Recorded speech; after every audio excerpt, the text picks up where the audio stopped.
Hi everyone, this is Mrs. Tevis-Finn recording from room 114. This is the West Part 3, and this one will probably be pretty close to 15 minutes long. Please remember that this replaces a block day of notes, and this is actually what I am most passionate about when we're talking about this period in history. So let's get to this first picture. Look at this beautiful plains area and the buffalo in the background, and just think about what is going to be the conflict with the homesteaders coming out, the miners, the ranchers, and the Native Americans who have been on this land for centuries. So for your West Part 3 guided notes, guys, number 1 for background, please put down that the Great Plains were home to many groups of Native Americans. Some lived in communities as farmers and hunters, but guys, many, for that next bullet, were nomads. Make sure you guys know nomads roamed around. They followed their main source of food, which was the buffalo.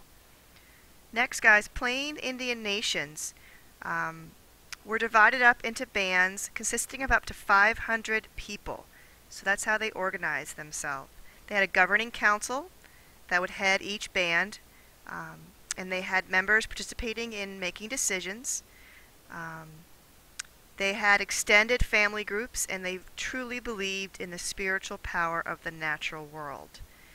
So next, guys, when white settlers are coming in, right, ranchers and miners, they clash with Native Americans. They break treaties, they try to get their hunting grounds, and they force them to relocate. So for this background, guys, just to know in general, Native Americans did fight back. They would attack wagons and stagecoaches, and sometimes an entire group would go to war against settlers and our army. So that's just a little introduction. Okay, and here's just a slide to go over the background of the clash with miners, ranchers, the farmers, and the Native Americans. So let's go on to the Dakota Sioux Uprising.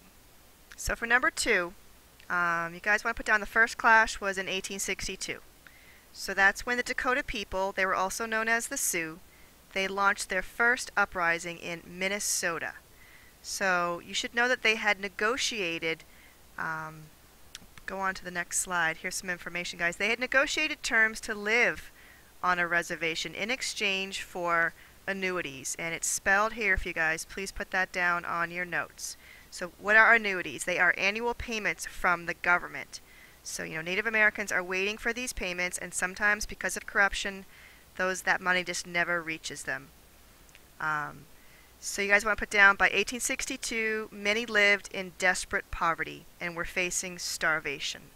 Their chief was Little Crow, and he asked local traders to provide food for them on credit. And one is supposedly to have replied, "If they are hungry, let them eat grass or their own dung." And so before the war was actually waged, 2 weeks later, they did find this trader dead with his mouth stuffed with grass. So this is kind of an omen.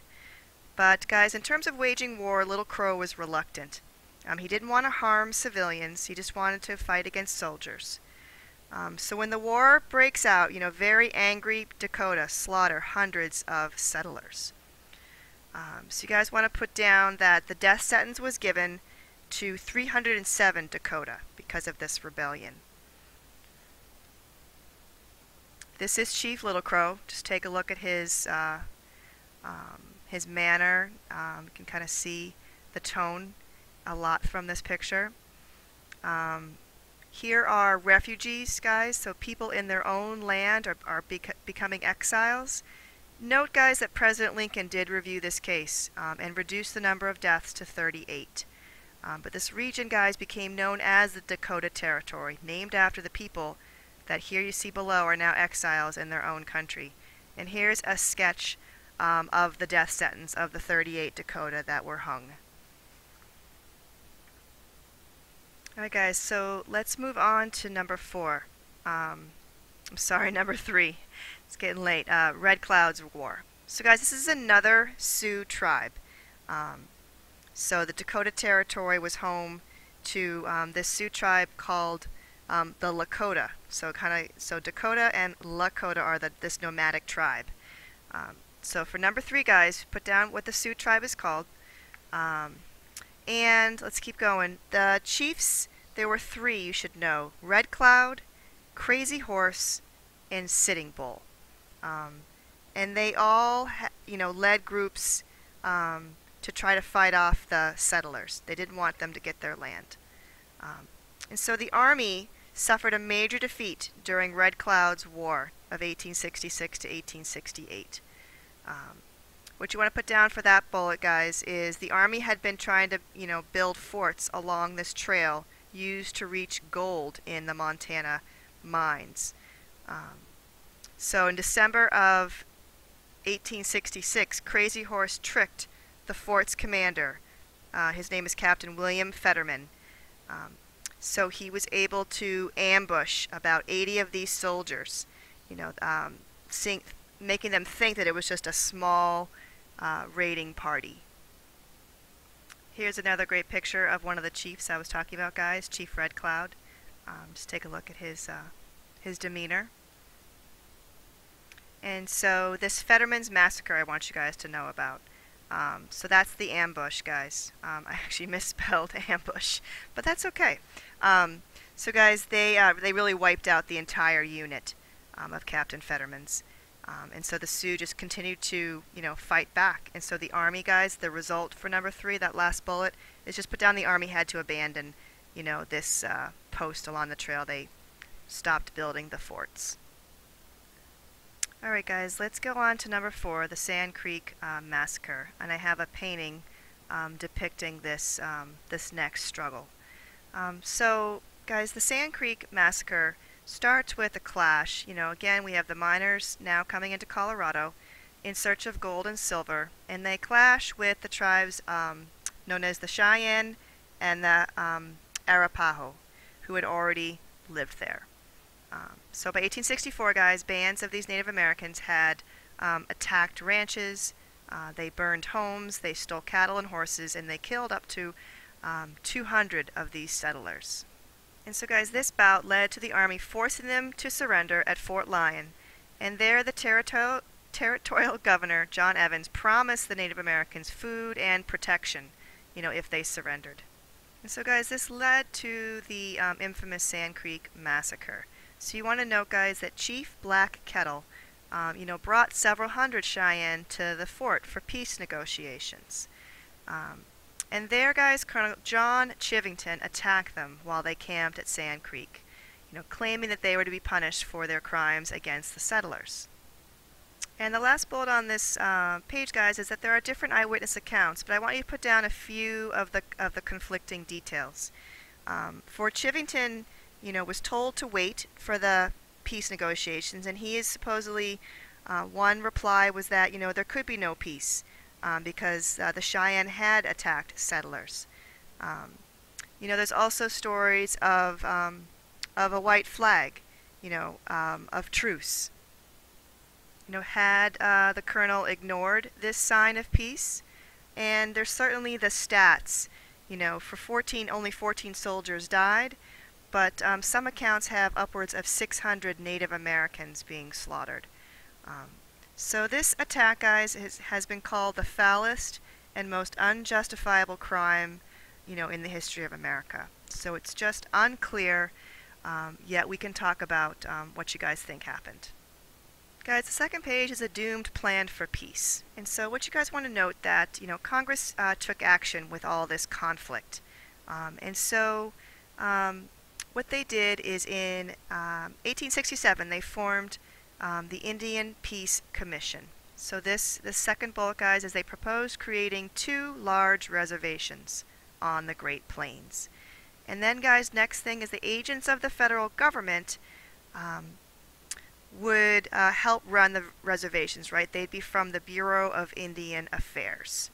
So this isn't a new idea, guys. The Army would deal with groups that refused to go to the reservations, and then, they would be overseeing all this. So in colonial days, this was done to separate, guys, Native American nations from one another for peace. And it was also intended to encourage Native Americans, to adopt white culture. But guys, under that, please put now these reservations are exclusively for keeping Native Americans totally separate from Americans, and to give Native American land to American settlers. California, guys, Oregon, and Washington State all tried this system as a way to minimize conflict between Native Americans and the settlers. All right, guys, you want to put down underneath that California bullet that treaties were difficult to enforce. Very hard to ensure that people followed the terms. And even those that did move to reservations, guys, faced, the conditions that drove the Sioux to violence, things like poverty and despair and the corruption of the American traders. All right, guys, number 6, let's get to the last Native American wars. And I want you to, look at this picture. It's on my Edline page right now. And we're going to, really talk about how photos can really emanate and give you a message, a tone. So please take a look at this carefully. This is Sitting Bull, by the way. All right, guys, so by the 1870s, you guys want to put down that many Native Americans on these plains left the reservations in disgust. They preferred hunting buffalo, right? They joined others who had shunned the reservations. Guys, buffalo, however, begin to be hunted to pretty much near extinction. So that next bullet, guys, following the Civil War, professional buffalo hunters came. Some killed for sport, so they would just leave the carcass to rot. Other times, guys, the railroads, would kill large numbers that were either the buffalo could be, in the way of the railroad, or they would use the meat to feed the workers. And so by 1889, guys, very few of these animals remained. And this truly is a way of life lost forever. All right, guys, number 7, the Battle of Little Bighorn. So you guys want to put down, in 1876, prospectors, overran the Lakota Sioux to mine for gold in their hills. So the Lakota, saw no reason to stick with their treaty because the Americans were, violating it. So they left their reservation to hunt, in the mountains, the Bighorn Mountains in southeastern Montana. So the prospectors break the treaty, and so do the Lakota. So guys, the Army sends in Lieutenant Colonel George Custer and the 7th Cavalry. So what you guys want to put down is Custer, ignored orders. He was told to wait, and instead, guys, you want to put down that he launched this huge attack in broad daylight on one of the largest groups of Native American warriors. And so, guys, the warriors were led by Chief Sitting Bull, the picture I showed you earlier. You guys want to put down, here's a map of Cutler's last stand, the Battle of Little Bighorn. So, guys, you want to put down that the Native Americans killed all but one of Custer and his men. So 210 soldiers, only one survived. So it was just a horrible scene of death and destruction. And so, guys, the media, portrayed Custer as a victim of this massacre, and it really, produced this public outcry against Native Americans. So the Army, stepped up its campaign to put them down, and Native Americans, guys, pretty much just fled. And some returned to the reservation, but many fled and went to Canada with their chief. And here's a slide kind of, if you guys miss anything from number 7, here are some bullets to help you guys with your notes. And let's go to number 8. Alright, guys, the Nez Perce people were led by Chief Joseph, and they refused to move to their reservation as well. So when the Army came to relocate them, they fled and went on a journey of almost 1,200 miles. I'll show you the map. He and his followers were then exiled to Oklahoma, and his speech really sums up some of the despair. My people have no blankets, no food. From where the sun now stands, I will fight no more forever. So take a look at how long this journey was, almost 1,200 miles. So guys, you lucked out. I'm out of time. We'll do number 9 and 10 tomorrow. Good night.